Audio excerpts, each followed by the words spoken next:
Alright, Ronan MMA, welcome back to the channel. Now, UFC Fight Night, Petr Yan versus Merab Dvalishvili wrapped up last night. I'm going to give my full event recap and reaction. I'll start with the very first fight of the night and work our way up. As usual, I will try to be quicker for the earlier fights so I can spend more time on the main event. Now, before we get into it, please like and subscribe. I would greatly appreciate it. I'll thank you in advance. And then apologize for asking because I'm Canadian, so please subscribe. Thank you very much. And sorry for asking. Okay, first fight of the night. Carlston Harris versus Jared Gooden. Man, Carlston Harris is lucky that he can grapple, man. Because, my word, that striking, for quite frankly, from both of them, was pretty horrible to watch, honestly. Very, very sloppy. Exciting, but sloppy, right? They both landed good shots. Jared Gooden apparently doesn't know how to block a punch if his life depended on it. His hands are just always at his waist, and Carlston Harris throws his overhand rights like he's pitching a changeup in baseball. Crazy fight for that first round there, and then Carlston Harris took over with his grappling after that. So good performance by him overall. He's got to work on that striking a little bit though, because my word, that was crazy to watch. After that, we got Tyson Nam versus Bruno Silva. Okay. I picked Tyson Nam to win this one. I thought he was going to be able to find the big shot. With that being said, though, I did tell you a very good prop bet for this fight would be that it does not go the distance, because both of these guys are pretty prolific finishers, and if they are going to win, they are going to win by finish. Bruno Silva, beautiful front kick to the face, my word, and finished him off with a choke. Very good performance by Bruno Silva. He's going to be a force to reckon with in this flyweight division. He's powerful, and he is not just powerful, he's technical on the feet, and he can also submit you. So he's going to be very good moving forward. Or he is very good, but he's going to be problems for people moving forward. Next fight was Ariane Lipski versus JJ Aldrich. Okay. I picked JJ Aldrich. I did very bad on picks this card. This is the first card where I got more wrong than I did right. I went 7-6. Although there was a decision that I thought could have gone the other way. We'll get to that in a bit, but I picked JJ Aldrich because this lady, the people that she's beaten and the girls that she has lost to are way better than Ariane Lipski. And JJ Aldrich was able to take down Erin Blanchfield. And right now, it would appear that Erin Blanchfield is the best grappler in the women's flyweight division. She ran through Jessica Andrade. She's been running through all of her competition on the way up, and JJ Aldrich was able to take her down. She couldn't take down Ariane Lipski if her life depended on it, though, and she sure as hell can't strike with her. Jesus Christ. That lady, it would appear, has like not a single athletic bone in her body. Those takedowns were very slow and sloppy, and you could see them all coming. Ariane Lipski, though, in fairness, trying to do her nickname justice. I gave her shit for that in my picks video. I said, no, you're not, you're not the queen of violence. She was pretty violent that night. It was a good performance. She was very good in the clinch. Her striking has improved significantly, and clearly her takedown defense. So a very good performance from Ariane Lipski. And if you bet her, dude, that was a pretty big payout. She was almost a 3-1 underdog according to the UFC's website. I don't know if I'm going to, dude, they're pretty slack sometimes with updating those numbers, but crazy. Next fight, Victor Henry versus Tony Gravely. This was a decision that I thought could have gone either way, although I wasn't extremely upset about it, okay, because both of these guys put on a good performance. The first round was very close, and that third round was very close, but Victor Henry had the most dominant round by far in round 2. That was a amazing performance in round 2. I mean, my God, the amount of gas that he spent and then was still able to be competitive in round 3. I guess in round 3, perhaps they just gave it to him due to the submission attempts and things like that. But like when they get into a leg entanglement and then Gravely ends up on top and is landing big shots to the body, I count those as pretty significant. Like, to me, those were thudding hard shots. And while it's not the same as like landing vicious ground and pound on someone's face, you don't want to be there. You don't want to be getting hit with those shots. Those are hard shots. I mean, come on, dude. Your internal organs, they're right there. He's hitting kidneys. Those are hard shots. So I thought that in that third round, Gravely had done enough to, based on damage, but that's okay, dude. I wasn't too upset about it. Victor Henry, wonderful performance, great fight from both of them. I was surprised that Gravely was even able to do anything in that third round because his body language was not looking good in round number 2, and Victor Henry was just pouring it on, picked it up, like, for real, dude. He really listens to his coach. Josh Barnett said, he's going to pick it up, so you got to pick it up, Vic. He obliged. He went in there and fucking put his all into it. Okay, next fight. Man, a lot of people got this one wrong. Cedric Dumas versus Josh Fremd. Based on the small amount of tape that we had, Cedric Dumas looked very good. He is not, okay? Josh Fremd kind of exposed him there. The first couple strikes he threw looked wonderful, but as soon as they had to engage in any sort of grappling, that was it. Like, he gets tired very quickly. He started looking extremely sloppy. He didn't know what to do when he was getting kicked in the leg. And his punches after that were, like, horrible. He's lunging forward. He truly looked like he was swimming. I know I say that about a lot of guys, but what I mean by that is, like, their upper body is way farther over the bottom half, right? Like, they're lunging forward, arms, like, swimming. Literally, that's what he looked like. And, very little fight IQ or knowledge of the ground either, because in that, the second round, he had Josh Fremd's back.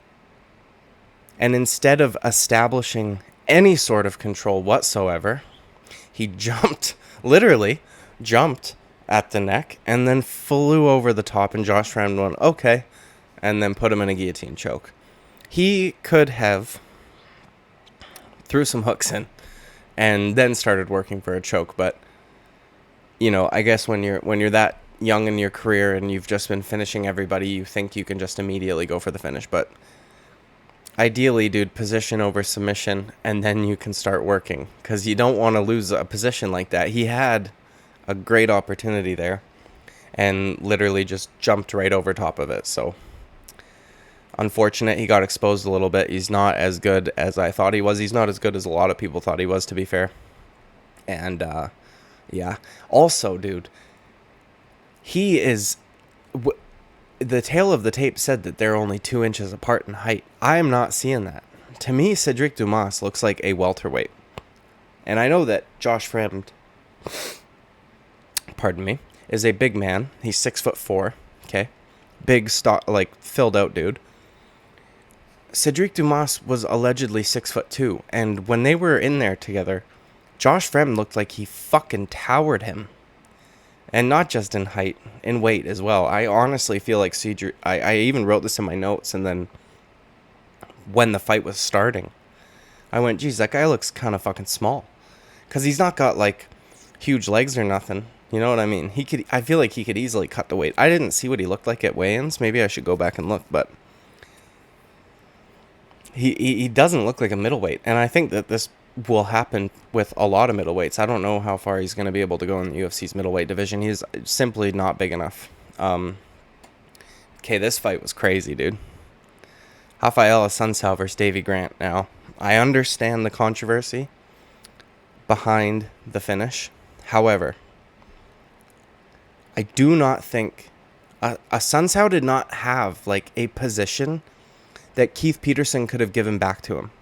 Right, they were entangled. Davy Grant's trying to defend a takedown, and he had, and then used the cage to stand back up. But, like, Assunção was kind of just, like, holding on to, like, his ankle, essentially, at least from what I can remember. Because Assunção's coach started freaking out, and I was like, yeah, that's really shitty. Why would they do that? But then I watched it back, and I was like, there's nothing really to give him. Like, what are you supposed to do? Also, dude, apparently the only person who's not allowed to grab the cage is fucking Davy Grant. Okay? He got warned a couple times, fair, by Keith Peterson. And then as soon as he does it, and not even to defend against a takedown, like, he literally had lost his balance defending a takedown and then went to go use it to get back up, which I get it, you're not allowed to do it. But Davy Grant was probably watching the rest of the fight card being like, what the fuck? Hey? I got a point taken away. Now, in fairness, had that little sequence not happened, Davy Grant probably wouldn't have gotten the finish. So I don't know that he's too upset about it. But that was crazy, dude. Paul Craig-esque, right? Except an inverted triangle. He was definitely going to lose that fight, in my opinion. Pulled off the crazy submission at the end, put a Sun Sao out. I understand the frustration from his coaches. I believe it was Eric Nixick, but there wasn't really a position to give him. So it was unfortunate, but it was also unfortunate that they took a point from this guy for grabbing the cage one time or two times, when we'll get to it in a minute, okay? Now, Carl Williams versus Lukas Brzeski. Jesus, dude. Carl Williams, I knew he could grapple. I didn't think he would be able to grapple that effectively, though. And I thought once he got tired that perhaps Brzeski was going to start pouring it on, but he just kept getting taken down, and, good performance by Carl Williams. Was a pretty horrible fight. Typically, when the lower ranked heavyweights get out of the first round, you're in for a real snooze fest, okay? Because they get tired quite quickly, and all technique, they didn't have a lot to begin with, but the rest of the technique goes out the fucking window, and it just becomes a falling on each other match, basically. Okay, now the first fight of the main card, is this one, dude. I was screaming at my TV. Apparently Mark Smith has no fucking eyes. So I don't know how he's allowed to ref a fight. Because even at I was taking notes on my phone just throughout the evening. I think it was, what fight was it, man? It might have been the Carlson Harris versus Jared Gooden one. Refs do nothing for clash of heads. I don't understand it, dude.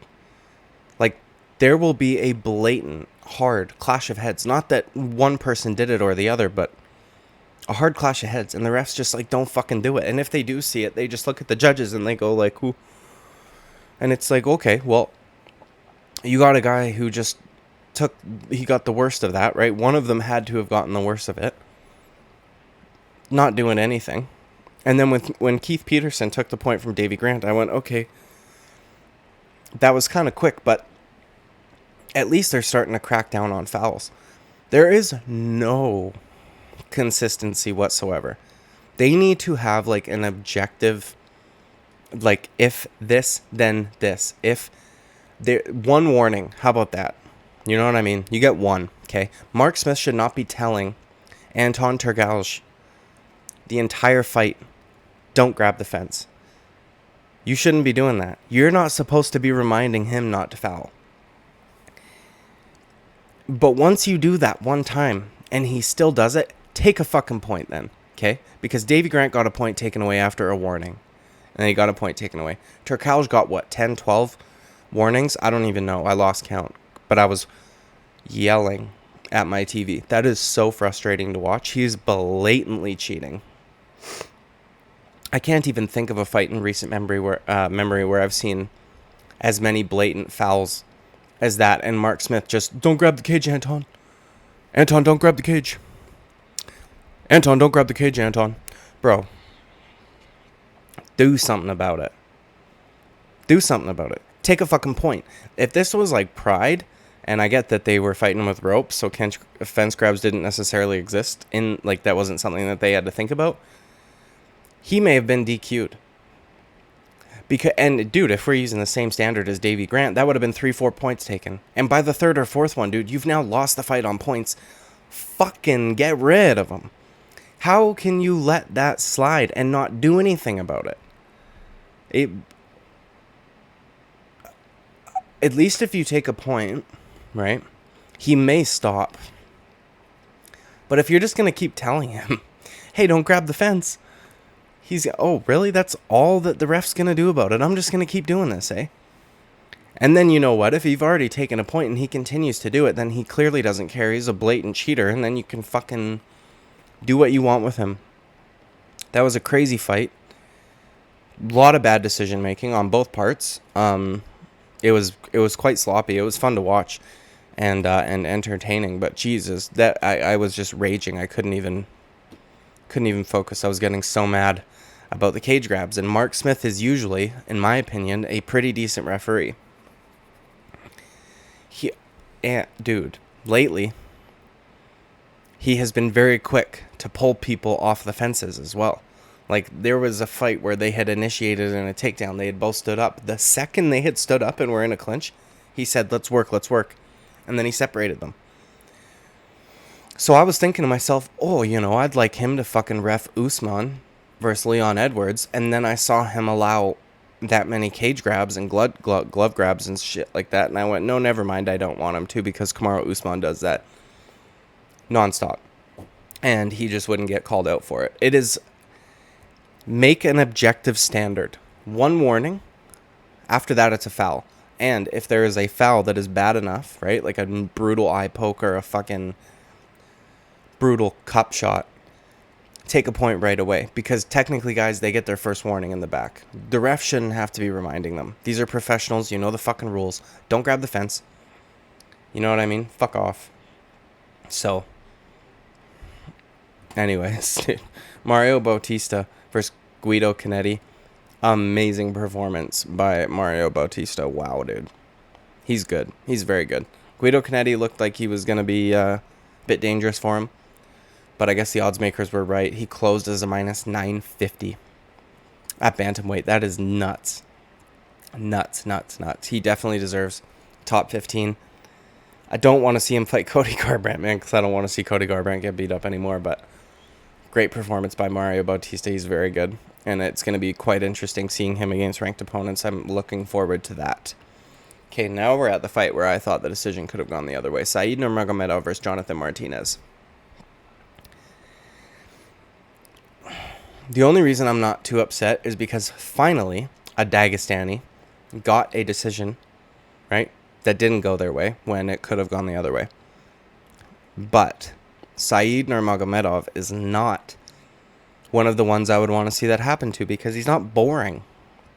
And he's fun to watch, man. He's like Zabit. He's literally like a little Zabit. I thought he won the first round. I thought he won the second round. I thought there's an argument for him winning the third round. Like, all the work that Jonathan Martinez was doing up against the fence kind of wiped the judge's memories clean of all the stuff that Said was doing on the feet. And he was landing hard shots, even in that third round, man. And I guess you had the armbar attempt from Martinez, and then Said got out of it and started attempting submissions of his own. The armbar was pretty close, though. That was a very close to being a fight ender. But man, Said was landing shots at range the whole fight. Like, credit to Jonathan Martinez, the guy's got a chin. There were shots in there that would have put other guys out, and he took them. But just because the guy's tough doesn't mean that whatever work Said's doing, it don't mean nothing. Like, fuck me, dude. I thought that there was honestly a better argument for Said Nurmagomedov getting 30-27 than Jonathan Martinez 29-28, but it is what it is. I'm not going to cry over it, okay? Because Dagestanis oftentimes get decisions that go in their favor, so whatever. But I definitely thought that Said got that one done. Okay, Nikita Krylov versus Ryan Spann. I swear to God, if I hear Ryan Spann say that he wasn't training one more time, I want him cut from the UFC forever. Because it's funny that he uses that as an excuse after an Anthony Smith loss, and then once he gets Dominic Reyes out of there in the first round, he's like, oh yeah, see, I've been training, I'm so much better. It's like, no, you were finishing other guys like that. They were just shit. Dominic Reyes has no chin. As soon as you fight a guy who is higher level, there's no doing. No doing. You can't just, I don't know. It's cringe, dude. They were saying it on his walkout, and I'm like, I don't want to fucking hear that, dude. That's such bullshit. Daniel Cormier should know that's bullshit. There's no way you were fighting in the UFC against top 5 competition, and you have just got a trainer. Just started trying, he said. Shut up. That's cringe shit, dude. Cringe. I hate it. But that being said, crazy fucking fight. As long as it lasted, obviously. Pardon me. The grappling was very fun to watch. Those scrambles were nuts. And Nikita Krylov, man, that was a fucking slick triangle. Very tight. He got that in fast.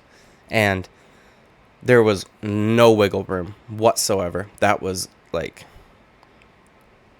Ryan Spann he had to tap, man. There was nothing he could do. That was tight as fuck.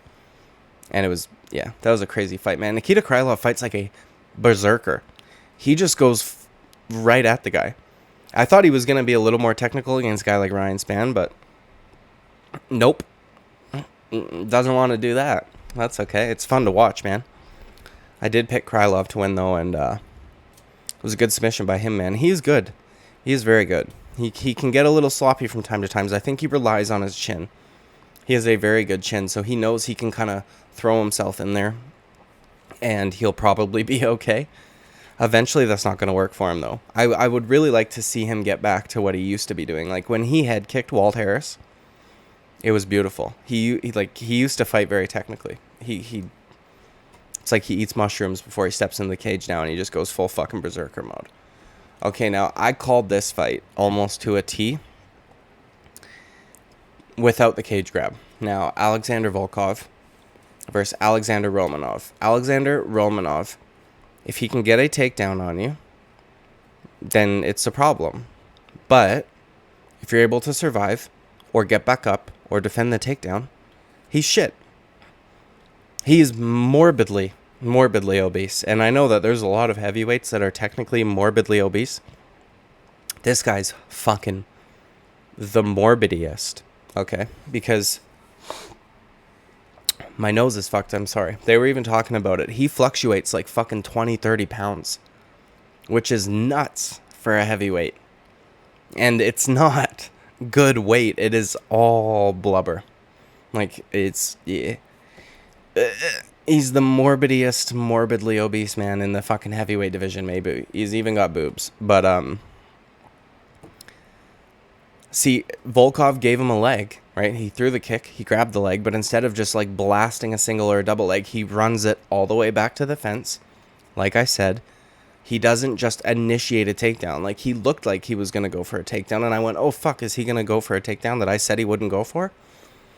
Nope. He then pushed him up against the fence and started working in the clinch and was trying to get the takedowns that he likes to get. And Volkov was making him work very, very hard for it. In fairness, Volkov did grab the cage when Romanov was about to get a takedown. Or at least it looks that way, right? Like, we'll never know, which is why you should get in shit for a cage grab. But also, in fairness, Volkov did one cage grab. Davey Grant did two. So we're going to wait until your 14th cage grab before we take a point, because that's how fucking math works, right? We're gonna do the old Anton Turkalj. But yeah, once he defended that takedown, Romanov had nothing left for him, and Volkov just went forward and walked him down like he was his bitch, like Romanov was his bitch, poking him to the body, which is crazy, man, because like throwing front kicks against a guy like that, You're giving him step one, because, again, like, he needs to close the distance first. He's not shooting a takedown to close distance and then get going for the takedown. He's closing distance, grabbing you, holding you up against the fence, then trying to take you down. Volkov continued. That one teep to the body was beautiful, and that's probably part of the reason why Romanov was so fucked up. And then, yeah, Volkov just beat the shit out of him.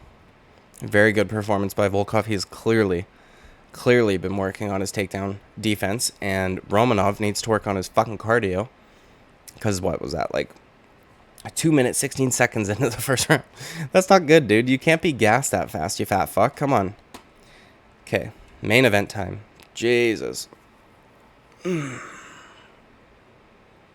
want to say something first. I'm going to say something. Okay. On MMA Junkie and the UFC's pages and things like that, when they post the winner, there were a lot of people in there saying that was boring. The only comeback that anybody has to that is to call you a casual who doesn't like grappling. Bullshit. I like grappling, okay? I watch jiu-jitsu matches in my spare time because I might be autistic, okay? I also love watching guys like Daniel Cormier fight. I love watching guys like John Jones fight. Okay? Even Islam and Habib, I would rather watch them fight. There are grapplers who make it exciting. Paul Craig, I would love to watch him fight. Because here's the difference, okay? Those grapplers that I just mentioned, and there's many, many more, use takedowns not as their attack, but a means to an end. They use the takedown to then mount their attack. They are not fighting you with takedowns. They are taking you down to then fight you. Okay? Habib, ground and pound dudes, right? Kimuras, chokes. Islam, Kimuras, arm triangles, beating you up on the ground. Daniel Cormier, ragdolling you, throwing you around, rear naked chokes. John Jones, some of the most vicious ground and pound in the fucking history of the UFC. This shit, though, this is how I determine whether or not that was a boring fight. And you don't have to be a casual fan to think that some fights are boring, okay? This is how I determine it. When you were watching a fight, it can be very exciting, right? Because you're like, holy shit, look what he's doing, right? And then also there's the anticipation. Is Petr Yan going to be able to figure this out and mount his own offense, right? So when you're watching it, you're like, wow. And it's not necessarily boring. The second that fight ends, though, I think to myself, do I want to rewatch that fight? I don't. I will go back and watch Daniel Cormier fights. I will go back and watch John Jones fights when it's grappling heavy. I would even watch Paul Craig fights. I would watch Jailton Almeida fights. I watch jiu-jitsu in my spare time. I'm not a casual fan because I find that boring. Merab Dvalishvili attacks you by trying to take you down, and then that's it. Okay? That's why it's boring to watch. I'm not a casual. And if you thought that was boring, you're not a casual. At the time, it's crazy to watch. You're like, wow, look at the fucking cardio on this guy. He's just nonstop. Open another takedown. If you do not want to rewatch that fight, like rewatch value is how I determine whether or not a fight was interesting. Good example. Stephen Wonderboy Thompson versus Tyron Woodley 1 and 2. 2 was a little worse because it's like we've already seen this, guys. Come on. But the first one, right? Wonderboy Thompson on an absolute tear in the welterweight division. Tyron Woodley, very heavy hands, just knocked out Robbie Lawler, all that shit. You're watching and waiting. There's tons of anticipation. Waiting to see what Wonderboy's going to do, waiting to see when Woodley will counter. Even that fight had a little bit of... It had a moment in there that was quite crazy, right? Like Woodley dropped him, hurt him, got him in a guillotine. Stephen Wonderboy Thompson stayed in it for a fucking very long time, somehow, and then managed to get out. I would never put myself through that fight ever again. I'm never going to go back and watch that fight. Okay? And they don't need to be the craziest fights for me to rewatch them. Like Gaethje versus Chandler or some shit. I don't need fights like that to rewatch them. I will rewatch tons and tons and tons of fights. I will only ever rewatch Merab Dvalishvili fights if I am preparing to make a pick on a Merab Dvalishvili fight. And I won't enjoy it. Except for the Marlon Moraes one, but that's about it, dude. He does not get takedowns to do any, like, you know what it's going to take, man? Do you know how annoying it is that he won't fucking fight Aljamain Sterling? Because when I was watching this, I was thinking, we need a guy with long limbs and good jiu-jitsu who is willing to be on the ground with him. Because Merab Dvalishvili does not have extraordinary grappling. Like, he just doesn't, okay? 49 takedowns 49 takedowns attempted. 11 landed. 0 fucking passing. 0 dominant positions whatsoever. The only damage on Petr Yan's eye, somebody can correct me if I'm wrong, right, his right eye had swollen up pretty bad there, was from a clash of heads. The damage to Petr Yan's eye was not caused by anything Merab Dvalishvili did legally. Pretty sure. I don't want to go back and rewatch it. If I'm wrong, somebody let me know. But fuck me, dude. You don't have to, you're not a casual if you find that boring. That was boring. And as I'm saying, like, again, live. Cool. Wow, look at the guy's cardio. After that, you're like, oh man. That was very underwhelming. And I get it.